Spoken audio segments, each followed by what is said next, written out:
Good day, kids! Welcome to our science class. So I will be your teacher, Mrs. Stephanie M. Salom, for Science 4, Milk-Based Quarter 3 for the force, motion, and energy. For the continuation of our discussion, we will now have Lesson 3, Objects that are attracted to magnet. For the week 3 objective, our main objective is to characterize magnetic force. For some exercises, choose the letter of the best answer. Number 1, a blank is an object that attracts certain materials such as iron. A. Circuit. B. Magnetic conductor. C. Magnet. D. Magnetic field. Timer starts now.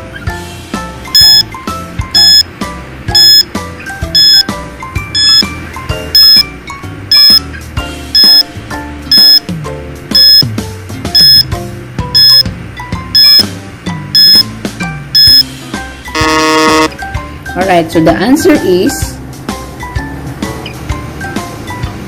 letter C, magnet. Next, number 2. What type of field surrounds a magnet? Again, what type of field surrounds a magnet? A. Electric field. B. Thermal field. C. Inherited field. Or D. Magnetic field.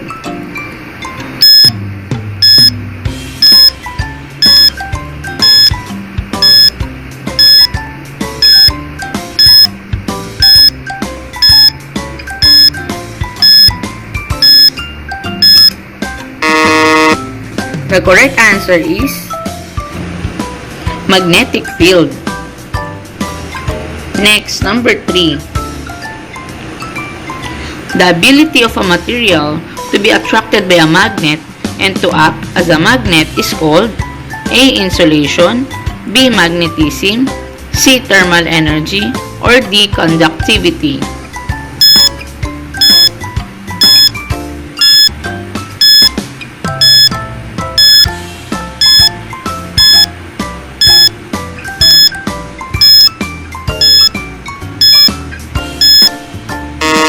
The correct answer is magnetism. Next, number 4. Materials that can be magnetized are called blank materials. A. Ferromagnetic. B. Magnetic force. C. Magnetite. D. Attracted.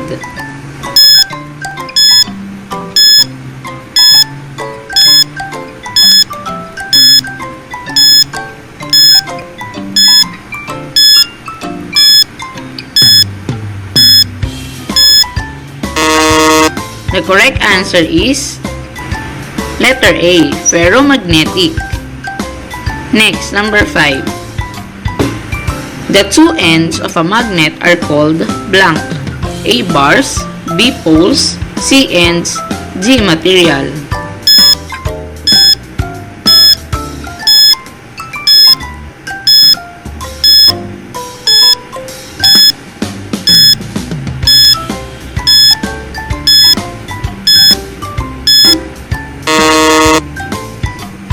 The correct answer is letter B, poles. You count the number of correct, and if you got 5 over 5, you are excellent. Now, can you see on the magnet on the screen? So when you were younger, you must have played with a magnet or with a toy that had magnetic parts. Most likely, you observe how objects like thumbtacks move close to the magnet or the magnetic parts of the toy. Were you ever curious or interested about what could have caused this? Let us learn more about magnets.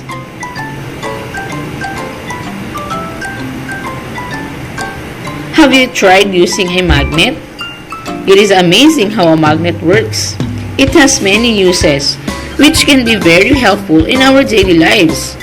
For example, you can know if a coin is fake through magnet.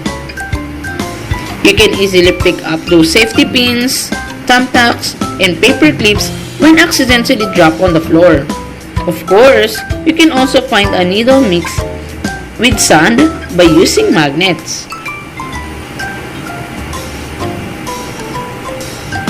So what is a magnet? A magnet is an object that attracts other objects made metals like iron, steel, nickel, or cobalt, or other alloys, depending on their properties. So they do not attract non-magnetic materials like paper, cloth, glass, wood, and metals like aluminum and copper. So meaning, not all materials are attracted to magnet. So these are some of the examples of the magnet. So as you can see, it has North Pole and South Pole. The N stands for North and S stands for South. It has an invisible field that forces objects to react to its properties. This invisible force is called magnetic field, or the area in which a magnet exerts its force on certain objects. The ability to attract object is called magnetism. So as you can see on the picture, there is an attraction. And sometimes we cannot see it actually with our bare naked eyes. But on our screen, you can see that there is a force that is called a magnetic field. But on reality, we really cannot see what is magnetic field because it is an invisible force. So that the ability to attract object is called magnetism. So you remember that, kids? So there are two main kinds of magnets. The first one is the permanent magnets and the second one is what we call as temporary magnets. So both kinds are made from a group of metals. So let's differentiate the two. The first one, the permanent magnet. Permanent magnets retain their magnetism for a long time. So as you can see on the picture, the example is the refrigerator. So the refrigerator keeps the door closed. So note how these doors remain closed even without being near a strong magnetic field. So permanent magnets can be made into different shapes, although they are often formed into a U or bar shape.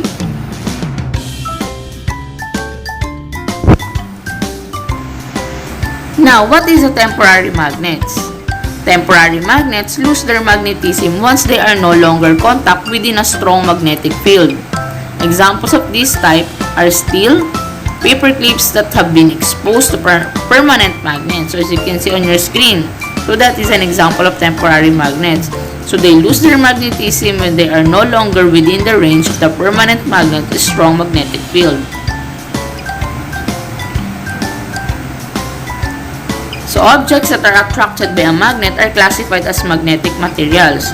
So those that are not attracted by a magnet are classified as non-magnetic materials. So let's try this activity. So what do we need for today's activity?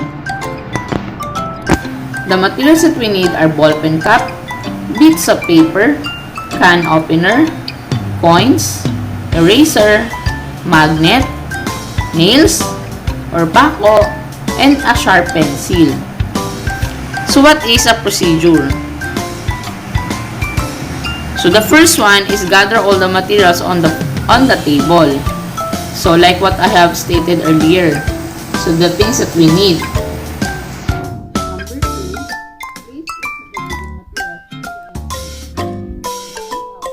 Each object is attracted by a magnet or not. Then you are going to observe what will happen to all those materials. So you're going to record your observations on the table. So timer starts. Now you only have 1 minute.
Alright.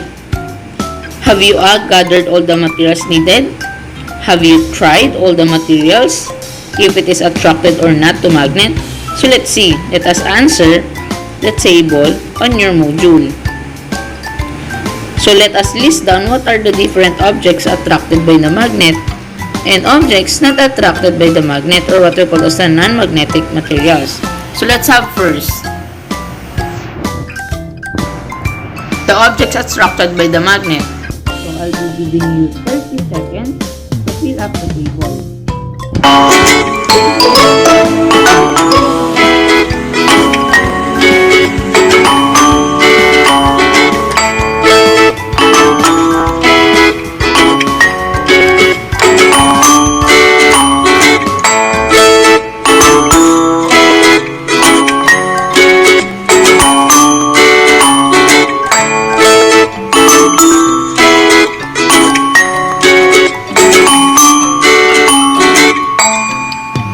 Alright, the timer ends. So let us answer. So let's have on the objects attracted by the magnet.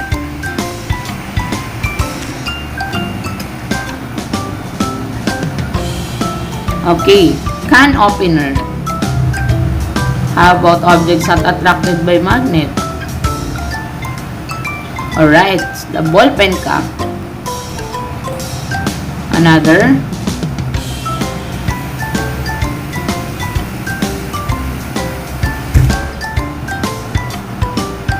Alright, coins is also attracted by the magnet. The bits of paper are not attracted.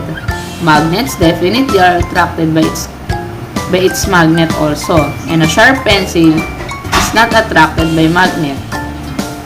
Nails or pako are attracted, while the eraser are not attracted by the magnet. Have you got all 8 correct answer? If you got all the correct answer, good job for you kids.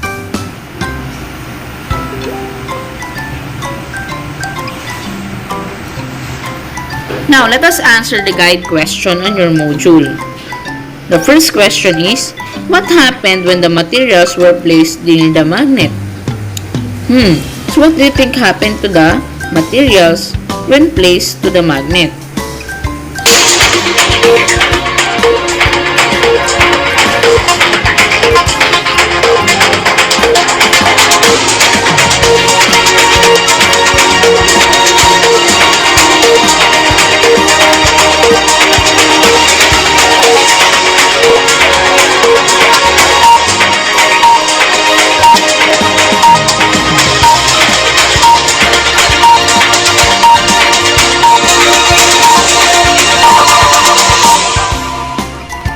Alright, so what is the answer? Some materials were attracted to the magnet while some are not. Alright, so meaning not all materials are attracted to magnet. Alright, next question. Number 2. Inspect the objects that were attracted by the magnet. What are they made of? Do the same for the objects that are not attracted to the magnet? Let's see.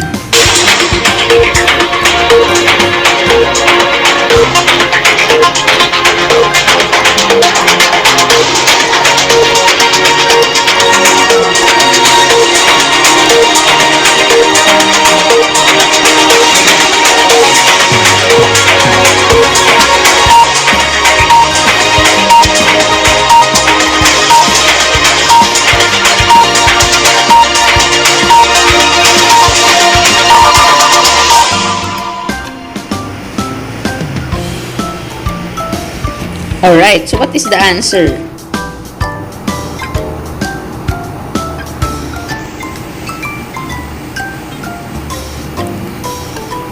Alright, if your answer that the materials are attracted to magnet are made of metals, they are not the same with the materials that are not attracted to magnet, then you are correct.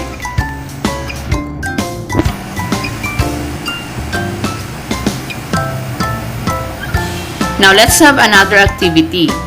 You are going to circle the magnetic things and box the non-magnetic things.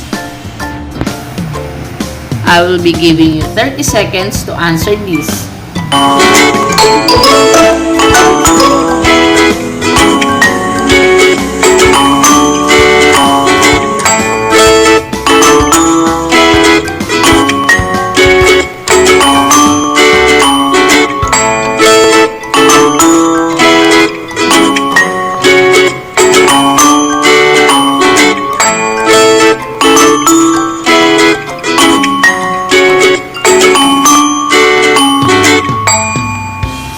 Alright, timer's done. Let us answer. Let's have first the magnetic things. Let us circle materials that are attracted to magnet. Alright, the safety pins. The cooking pan. And a kitchen knife. Alright, then let us back the non-magnetic things. So the first one is the rope, and definitely the last is the basket.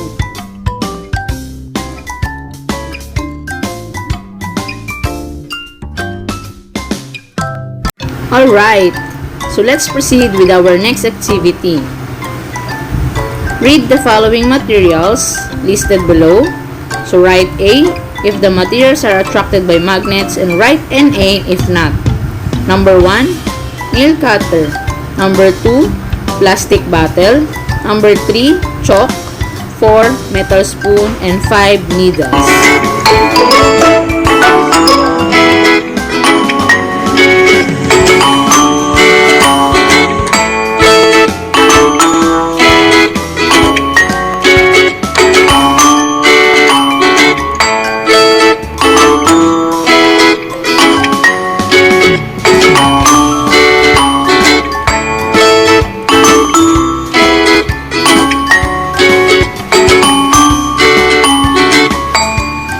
Alright, timer stop.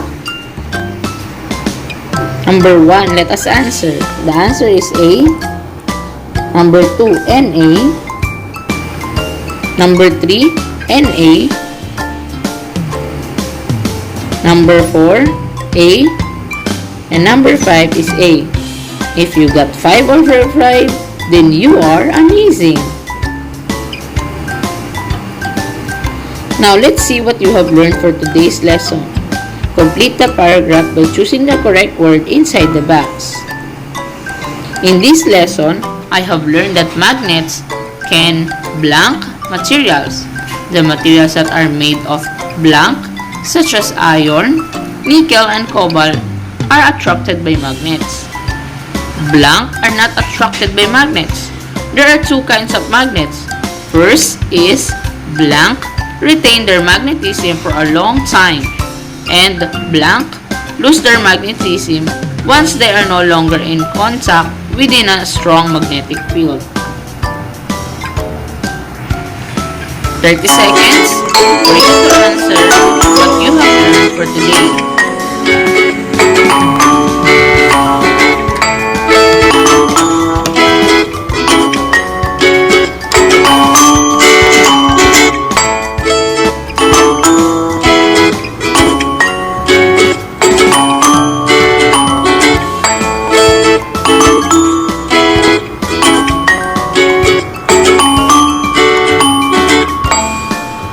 Alright, so time's up.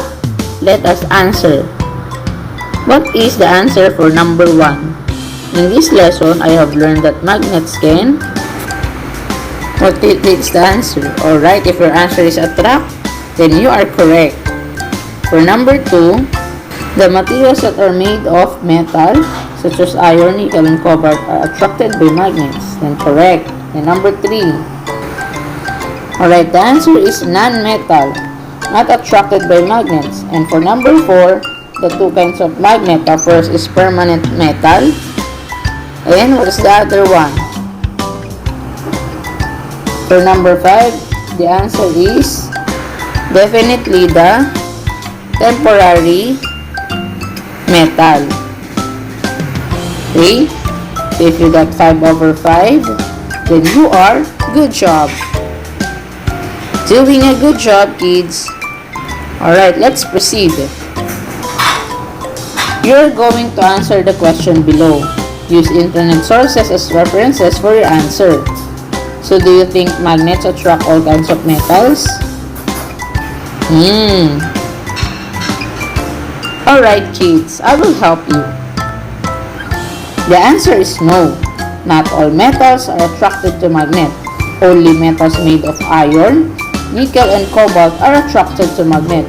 Steel is also attracted to magnet, but not all. Alright, for your assessment for today, you're going to choose the letter of the best answer. For number 1, what subject is attracted to a magnet? You have 15 seconds to answer. A. Silver, B. Metal, C. Water, D. Iron.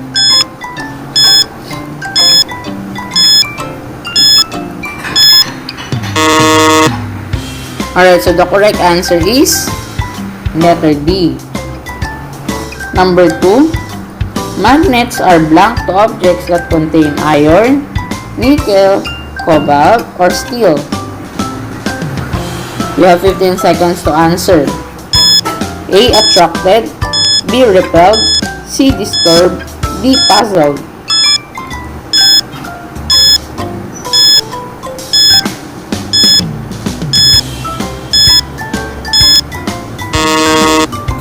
Alright, let's see. What is the answer for number 2? If your answer is letter A, then you are correct.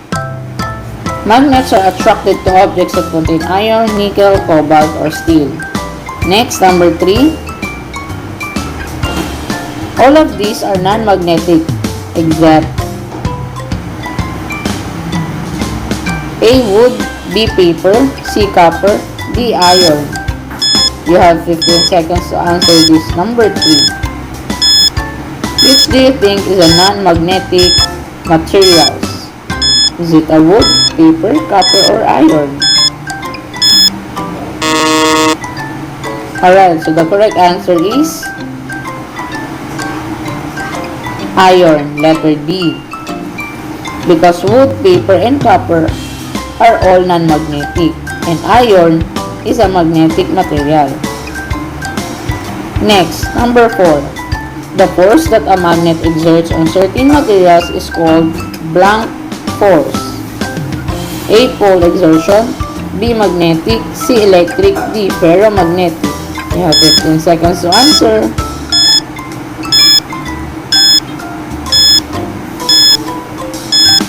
What do you call to that force that a magnet exerts on certain materials? Alright, let's check. The answer is letter B, magnetic. Next, number 5. What would happen if you stroke an iron nail with a magnet? A. The nail will repel the magnet. B. The nail will become an electromagnet or electromagnet. C. The nail will become magnetic. Or D. The magnet will lose its magnetism. You have 15 seconds. What do you think will happen to the iron nail when struck with a magnet?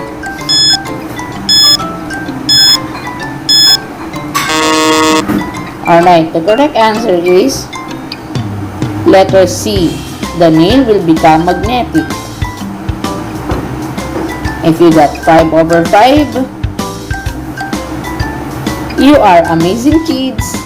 You're doing a good job. For your additional activities, you are going to answer do like poles repel and do unlike poles attract. So these are the things needed that you can find on your module. If you still have questions, you can have it on your follow-up discussion on your. So that's all for today. Thank you for listening and see you on our next class. So this is your teacher, Mrs. Stephanie M. Salong. Goodbye!